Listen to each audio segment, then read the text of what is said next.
आज हम लोग पढ़ेंगे टीचिंग मेथड्स में टीम टीचिंग मेथड्स।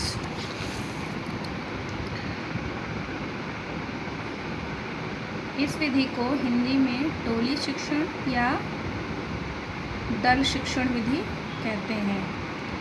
स्टूडेंट्स, इस विधि में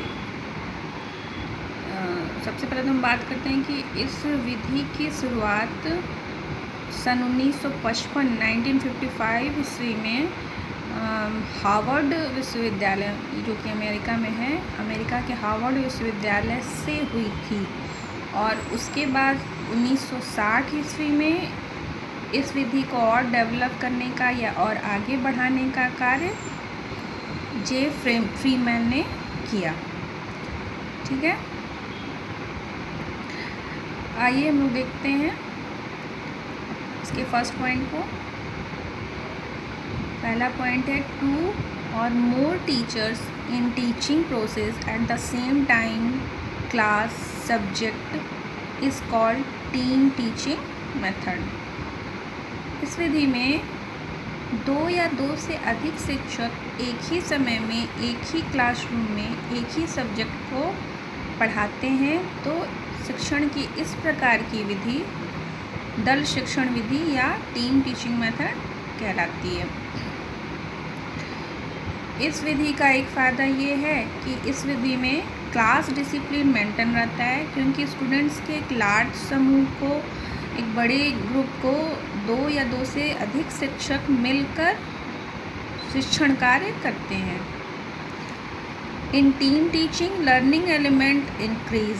इस विधि में क्या होता है कि अधिगम के तत्व, या हम कह सकते हैं कि छात्रों की अधिगम या सीखने की गति तेज होती है। वो तेज गति से किसी भी सब्जेक्ट को, किसी भी टॉपिक को इस विधि द्वारा सीख सकते हैं। इस विधि में क्या है कि कई प्रकार के शिक्षक, हम कह सकते हैं कि मिलकर शिक्षण का कार्य करते हैं। जैसे कि स्टूडेंट्स, हर टीचर हर में एक ही प्रकार की एबिलिटी नहीं होती है। कोई टीचर ज़्यादा एक्सप्लेनेशन में ज़्यादा अच्छा होता है, कोई टीचर जो है आपका टेक्निकल नॉलेज उसको अधिक होती है, किसी टीचर के पास एक्सपेरिमेंटल नॉलेज अधिक होती है, कोई टीचर ब्लैक बोर्ड स्किल में अच्छा होता है। मतलब कि हर एक टीचर के पास सारे स्किल्स में वो बेस्ट नहीं होता है। कुछ स्किल्स में वो बेस्ट होता है और कुछ स्किल में वो थोड़ा कम होता है, क्योंकि हम सब जानते हैं कि हम सभी व्यक्ति में एक समान योग्यता और क्षमता नहीं होती है।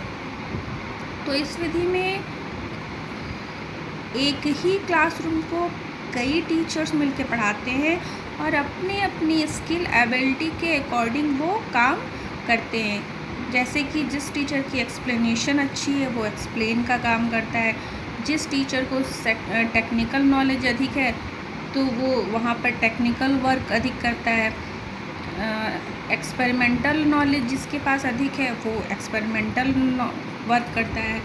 ब्लैक बोर्ड स्किल या राइटिंग स्किल जिसकी ज़्यादा अच्छी है वो राइटिंग का काम करता है। तो इस तरह से मिलकर कई टीचर एक ही क्लासरूम में एक ही टॉपिक को एक ही समय में स्टूडेंट्स को पढ़ाते हैं। आइए अब हम लोग ये टाइप्स ऑफ टीम टीचिंग को समझते हैं। इससे क्या होगा कि हमारी जो टीम टीचिंग मेथड की जो हमारा कॉन्सेप्ट है वो थोड़ा और क्लियर हो जाएगा। देखिए, यहाँ पहला टाइप है टीम टीचिंग मेथड का, ट्रेडिशनल टीम टीचिंग मेथड या पारंपरिक दल शिक्षण विधि। इस विधि में 2 टीचर एक क्लासरूम में स्टूडेंट्स के एक समूह को एक ही टॉपिक पढ़ाते हैं। इसमें एक टीचर क्या करता है, वो पढ़ाने का काम कर रहा है, वो एक्सप्लेन कर रहा है, और दूसरा टीचर उसी टॉपिक से रिलेटेड इम्पॉर्टेंट पॉइंट्स और क्वेश्चन आंसर्स और सम इम्पॉर्टेंट पॉइंट्स और वर्ड्स जो होते हैं, जो कि वो पहला टीचर पढ़ा रहा होता है, उसको वो बोर्ड पर राइट डाउन करता जाता है। मतलब कि वो बोर्ड पर उसको लिखता जाता है ताकि स्टूडेंट उसको कॉपी में नोट कर सकें या उसको देखकर और अच्छे तरीके से समझ सकें। दूसरी विधि है supporting team teaching method. Supporting team teaching method में स्टूडेंट्स क्या होता है कि 2 टीचर होते हैं, एक टीचर पढ़ाने का काम करता है और दूसरा टीचर जो है जो भी टीचिंग से संबंधित सपोर्टिंग वर्क्स होते हैं। जैसे अगर हम छोटी क्लासेस की बात करें तो छोटी क्लासेस में क्या होता है कि बच्चों की कॉपियाँ भी खोलनी पड़ती हैं, उनको टीचिंग से रिलेटेड पेंसिल और इरेज़र वगैरह भी निकाल कर देने पड़ते हैं। इसी तरह से अगर हम बड़ी क्लासेस में बात करें तो बड़ी क्लासेस में टीचिंग से रिलेटेड जो सपोर्टिंग आइटम्स होते हैं, जैसे कि चार्ट पेपर हो गया या कोई ग्राफ हो गया या कोई मानचित्र हो गया, तो इन सब को दिखाने का काम, या फिर अगर हम स्मार्ट क्लासेस में पढ़ा रहे हैं तो प्रोजेक्टर वगैरह से दिखाने का काम। तो इस विधि में क्या होता है स्टूडेंट्स कि एक टीचर पढ़ाने का काम करता है और दूसरा teacher as a supporter work करता है। ठीक है, तो लगभग बातें वही हैं, मगर थोड़ा सा ये क्या है कि ये थोड़ा मॉडर्न मेथड हो गया और वो पुरानी विधि थी। ठीक है स्टूडेंट्स।